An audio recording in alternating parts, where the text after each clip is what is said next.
Hey everyone, Matt here from Dukes Models. In the past, I've always done these year-end wrap-ups as a blog post, but this year, I figured what the hell, I'll go ahead and make it as a video. So, I'm not planning this to be some boring this, then that, then this sort of chronological ramble. I plan to ramble in a much more topical fashion. So let's get started. 2015 saw my subject choices and interest continue to evolve. So, somewhere along the way, maybe due to my growing disillusionment with German World War II subjects, I've found my interest in World War II armor just gone, just poof, evaporated. And in its place, I've been gaining more and more enthusiasm for building Cold War and late 20th century armor. I'm going to guess that probably has something to do with the fact that that's when I was growing up. Those were my formative years. I was 11 during Desert Storm. And those are the tanks that I saw when I went to the state fair, when I went to air shows, that I grew up watching documentaries about, so maybe there's some nostalgia going in there. I don't know. My interest in World War II aircraft has not evaporated, but this year, just based on the way that the cookie crumbled, World War II aircraft haven't really played too significant of a role. I've been a bit more obsessed with building things that shoot fire out of the end. And hopefully that will change next year. World War II aircraft are still very much an interest area for me. Just didn't really work out that way in 2015. So I also, despite my intent not to do so, found myself wading back into 132nd scale jets this year. Now, this is a bit of a pain in the ass because 132nd scale jets, kit selection is not all that great, and the aftermarket selection is even worse. The decal selection is abysmal. The weapon selection, the ordnance, bombs, missiles, things like that, is pretty anemic. You have a couple of really, really good options, and then you have a whole lot of nothing. But, I can't stay away from the presence that a 132nd scale jet has is just tough to beat. And so, selection be damned, size be damned, I can't help it. Now, I just have to finish one. Hopefully that'll happen in early 2016. 2015 was also the year that my work started getting published for real. Now, I'm not talking fine-scale modeler, reader's gallery bullshit. Actual feature articles in publications of things that I built. So the big kickoff was with my BF-109 G10 that was featured in the 1945 issue of the Weathering magazine. I also had 2 builds go into Model Aircraft magazine this year. And looking ahead to 2016, I've already got 2 magazine builds lined up. So stay tuned for more on those. So to varying degrees, I've been hounded to break into video production for years. I've always kind of smiled and nodded and said, yeah, that's nice, but it's a pain in the ass. I've made a few sad, really half-assed attempts. But this year, I decided, fuck it, I'm going to give it a shot. I invested in this boom arm that is holding the camera up right now. I took the time to really finally figure out my way around Adobe Premiere Pro and kind of sort of be able to fake like I know my way around with After Effects. Still learning. Have to admit, though, it's a fantastic thing to learn, especially in my line of work. And truth be told, there are some things that video can capture that are really, really, really challenging to get across in just text. Back in September, I decided to get up on my soapbox and have an opinion on panel line shading. Didn't really expect too much to come out of it, but holy shit, it went, as viral as something can go in the modeling community. A lot of people had opinions back at me. And you know what? That's fantastic. For all the people out there calling me an elitist, calling me condescending, fine. This heated discussion has honestly generated a lot more thoughtfulness than I've seen in the year and a half, 2 years that have passed since I first posted my black basing technique post. Before then, it was I'd seen it kind of gaining a little bit of traction. After this panel shading post, I've seen more people questioning panel shading, more people experimenting with black basing. It's been phenomenal to see that kind of interest and willingness to experiment and question the way that things have been done. So, on the strength of that, for all the people who want me to get off my soapbox, tough shit. You're going to see more rants coming in 2016. And agree with them, disagree with them, comment, call me, a condescending dick, whatever. It'll be fun. far and away my biggest issue in 2015 has been sticking with my builds. I mean, I completed 4 builds this year. 4. And that's great and all, but, on top of those, I sort of picked up, fucked around with, and ultimately didn't end up completing 3 times that many. So in other words, what that really amounts to is I only managed to seal the deal on 25% of the kits that hit my bench this year. So what happened to the other 75%? Well, some of them are still in progress. The years just kind of run out. Others still in sort of a holding pattern, temporarily set aside for a variety of reasons. Magazine builds sometimes fall in my lap and take priority, and what I'm working on has to get shoved in a drawer. There's other things, the summer heat brings spiders into this garage, and they're falling from the light here. They get all over everything, and so if the kit is too big, I can't put it anywhere. It's just going to attract spiders. So I'm trying to time my build so I'm not building something gigantic in the summer months.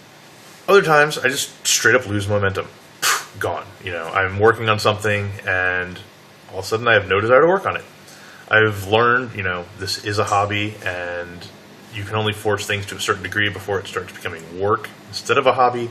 So some kits just don't make it.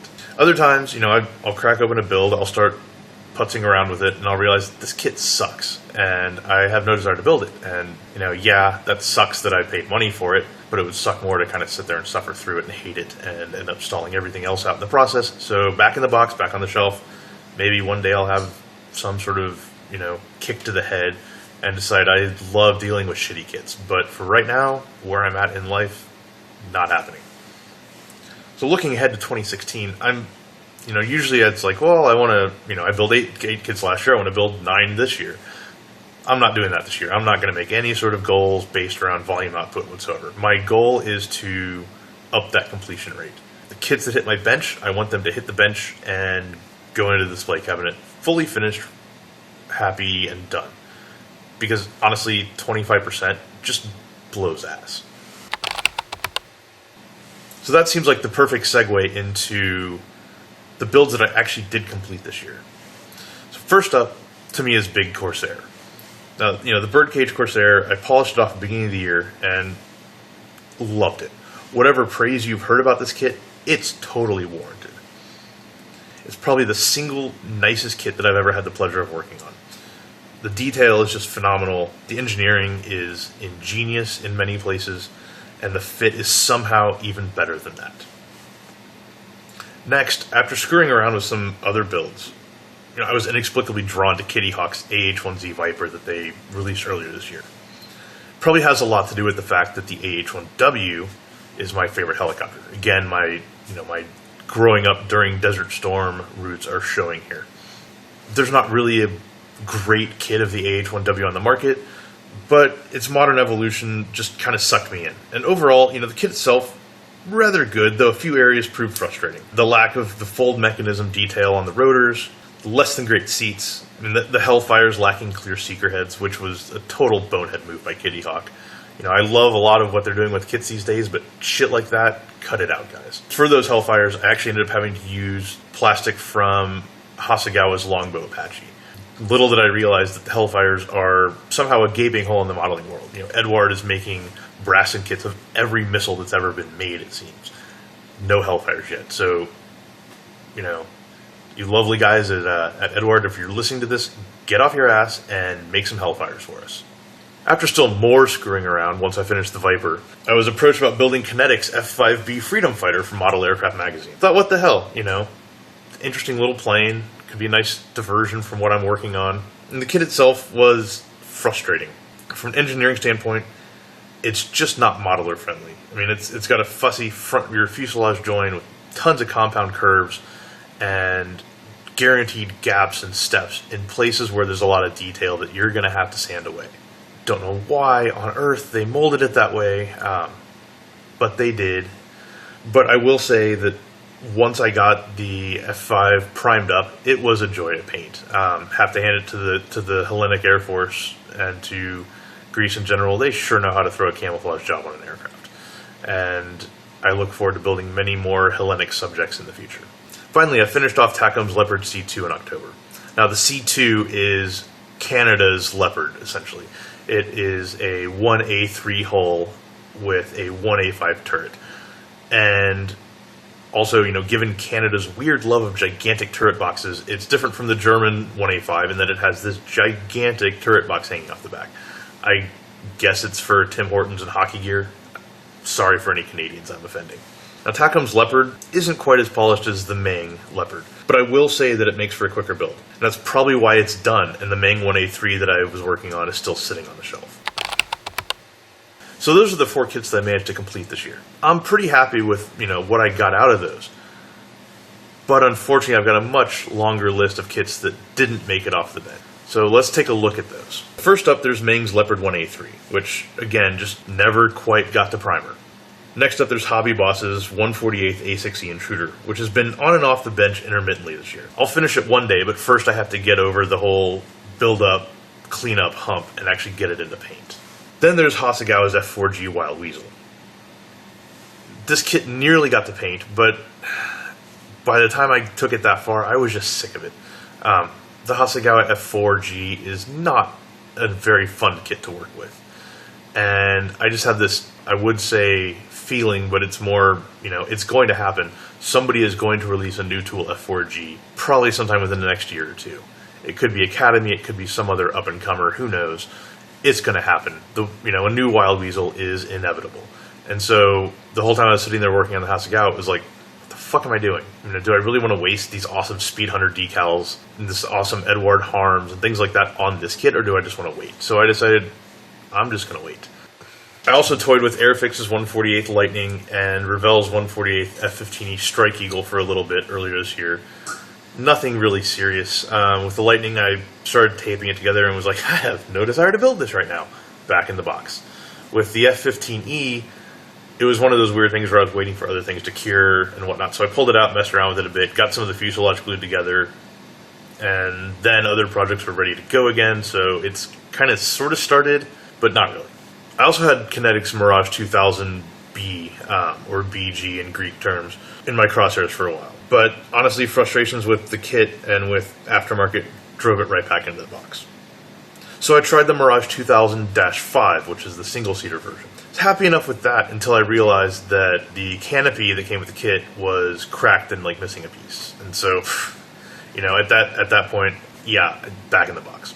I also gave Tamiya's B1 BIS, I don't know how the French pronounce their tank names, but yeah, that one. So I gave that one a go and got, a good way through the build or the construction phase and realized, that was my World War II interest, or World War II armor interest just evaporating. So it's still sitting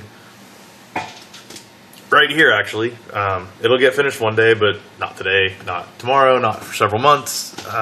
Yeah, sucks. So Trumpeter's huge 1/32nd scale A6E Intruder was set aside due to its size. As I mentioned earlier, in the summer months, the spiders descend, they get into everything. 1/32nd Intruder is way too big to stuff into a drawer overnight to keep it protected. So I decided to put it on hold until cooler months are here, bench is full. It will get back on the bench at some point. We'll just have to see when that's going to be. Then there's Trumpeter's Scud. It's a dense, complicated kit. It's still, even though you haven't seen many updates coming lately about it, it's still going, it's still in progress. It's just one of those, I've admitted to myself, it's going to have to be sort of a slow burn build. If I try to rush that thing, I will go crazy. Lovely kit, so many parts, such a complicated build process that's going to have to be interrupted to paint, and then build, and then paint, etc. So it's still going on. It feels kind of dirty making it, or listing it in the incomplete column, but to be honest, it's just not going to get done this year. Not a chance in hell. Finally, that brings us to the Italeri F104, which is sitting right here in front of me, getting very close to primer now. It's not going to get done this year, so it also goes in the incomplete column.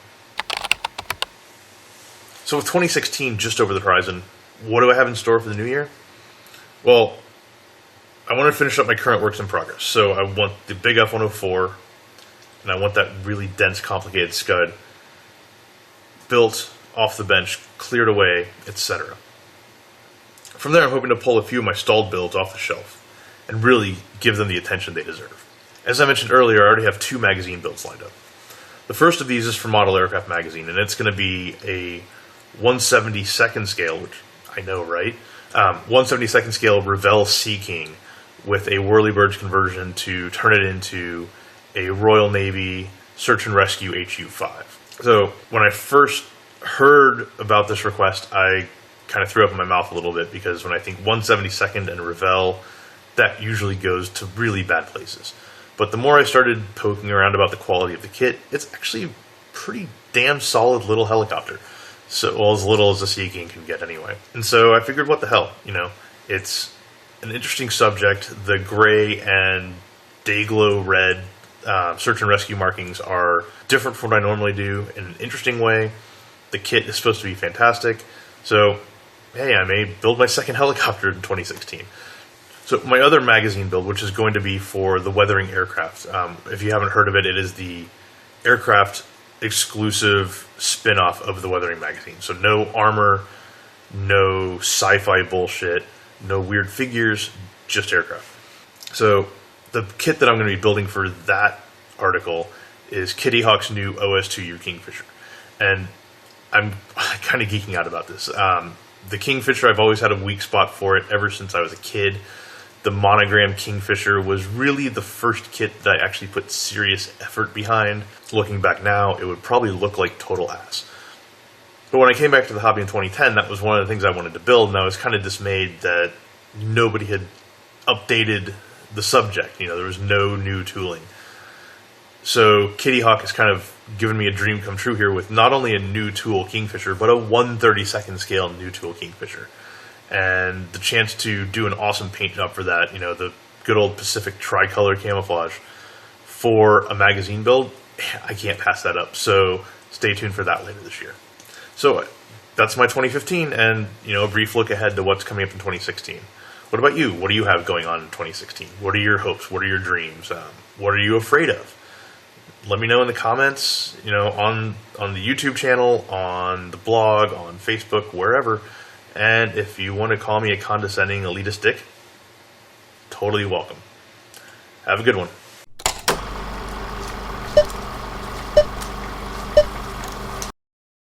Stop fucking vibrating. Jesus Christ. God, this is fucking terrible. This past September, I decided, screw it, I'm going to put an opinion out there. I'm going to plant a stake in the ground and say, this one thing here is just retarded. Can't say retarded anymore because it's 2015. Old habits die hard, don't they? It is retarded too.